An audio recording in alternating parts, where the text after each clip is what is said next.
Chapter 1. Far away, under the sky in the east, there was a lake, and many fish lived in it. They were in a variety of colors. They were orange, green, yellow, brown, and so on. One of them was a blinding shade of red. Her name was ZYUN. She was very attractive, so many other fish liked her. One fish loved ZYUN the most.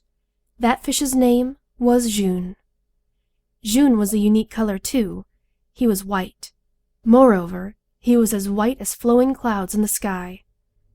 "ZYUN, you are white because you are a wimp," said the others. Many fish that were colorful looked down on him, thinking that he had no color because he had a weak and cowardly heart. But ZYUN never became a bad fish, and was never depressed. This is because ZYUN had a big dream, and in addition, loved ZYUN. I wish ZYUN were my girlfriend," he would say to himself.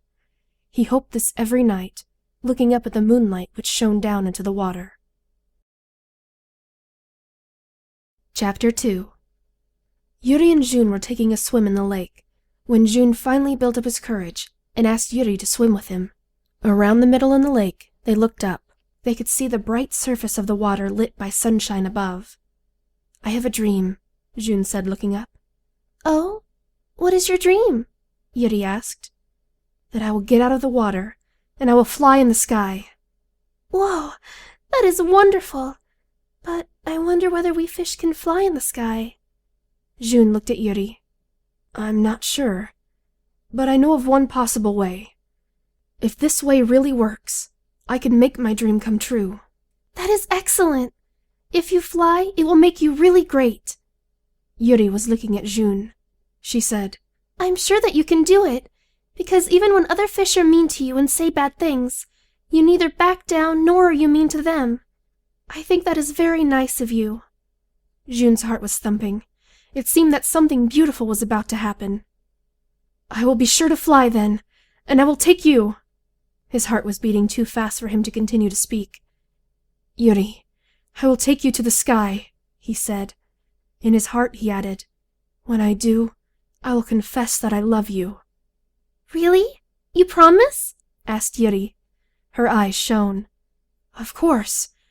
I promise, absolutely." The two fish looked up at the shining surface of the water. Chapter 3. ZYUN's heart was soft and sometimes excitable. When he swam, he was not tired, and even if he was spoken ill of as usual, he didn't care. When he thought of the day before, which he had spent with ZYUN, he felt so happy that all bad, painful, and stressful things disappeared from his mind. "I will keep the promise I made her," he said to himself. He determined to swim to the furthest part of the lake. The fish living in the lake never went there, because everyone knew that the place was dangerous, and that if they went there, they would lose their lives. But ZYUN was going there anyway. ZYUN had had the same dream over and over again since he was very young. The dream went as follows. When he awoke at midnight, he could hear someone's voice. He couldn't hear it clearly, however, so he swam in the direction of the voice. Soon, he found he had reached the furthest part of the lake.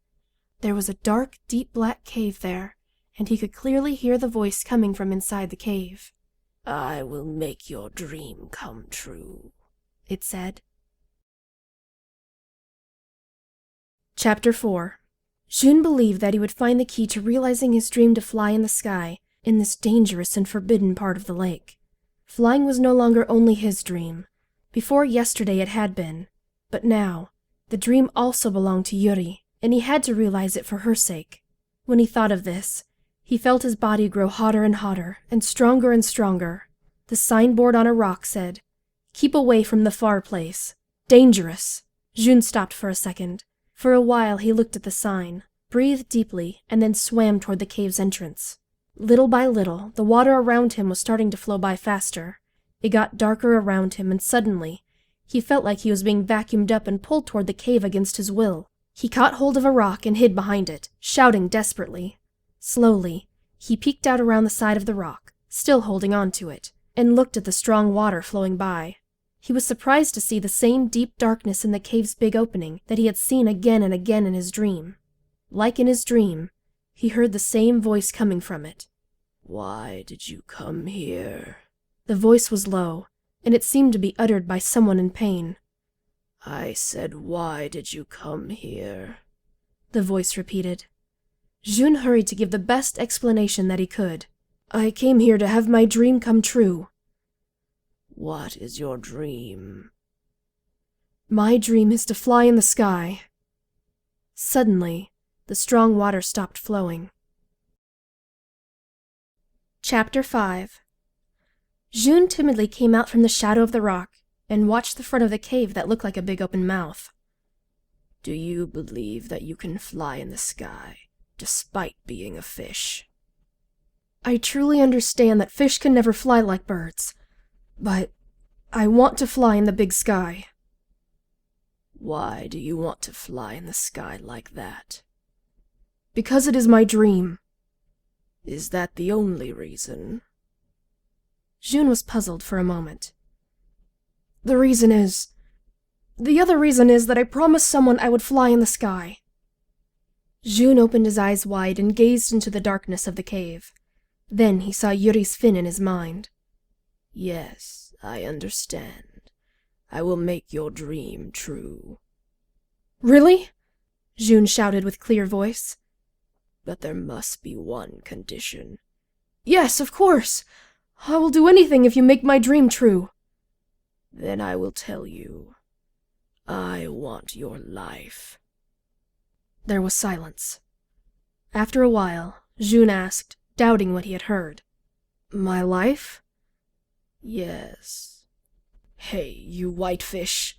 Do you really believe a fish can fly in the sky? So far, no fish has been able to fly in the sky, and no fish will ever be able to do it in the future. It is a dream nobody has made true, and nobody can ever make true again. Only you can make it true. So it is reasonable to exchange your life for such a dream. But if I gave in my life and died, how could I fly in the sky? His voice was trembling a little. Even if I gained the ability to fly, I would be dead, and I would not be able to bring Yuri and fulfill my promise, ZYUN thought. If you won't give up your life, you should give up your dream and go away from here. My life is necessary to realizing my dream, ZYUN thought to himself. He dropped his head and frowned. Life, dream, death, promise, Yuri. Those words were flying around in his mind. Some of them were very important to life itself, and others related to things ZYUN had always cared about, giving life. In short, that means death. What should I do? ZYUN thought. Suddenly, he felt as if the darkness in the cave had swallowed him up. Ah! He yelled,